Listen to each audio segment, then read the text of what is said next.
Hello बच्चों, the question says that angular momentum of the particle rotating with a central force is constant due to, and the options are constant torque, constant force, constant linear momentum and zero torque. तो इसका लिखते हैं कि concept हो जाएगा relationship between torque and angular momentum. तो tau हो जाता है, टाउ एक्सटेंड लिखते हैं तो ये बन जाता है D L by D T. ठीक है, यहाँ पे डी एल क्या है? D L rate of change of angular momentum. ठीक है, अगर यहाँ पे एक्सटर्नल टॉर्क जीरो हो जाए, यहाँ लिखते हैं if tau external equals zero, तो यहाँ पे D L by D T क्या हो जाएगा?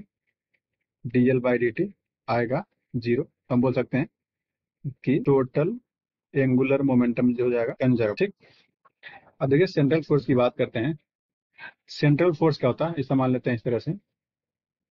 मान लेते हैं कि ये कोई डिस्क है, इस तरह से रोटेट कर रहा है, तो एक फोर्स जो इसके सेंटर से पास कर जाए। देखिए, एक फोर्स हमने इस तरह से लगा दिया है, इसको बोलते हैं सेंट्रल फोर्स। ये है सेंट्रल फोर्स। देखिए, ये सेंटर से पास कर रहा है, तो इसका टॉर्क क्या है?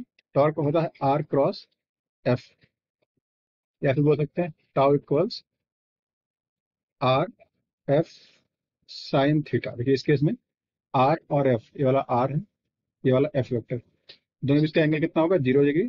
तो टाउ बन जाएगा आर एफ साइन जीरो, तो टाउ आ गया 0। देखिए, और हमें पता है कि अगर टॉर्क जीरो होता है, अगर हमें पता है टॉर्क जीरो होता है, तो टोटल एंगुलर मोमेंटम कंजर्व होता है। ठीक है, ऑप्शन वाइज पे देखिए, बोला कि angular momentum of the particle rotating with the central force is constant due to zero torque.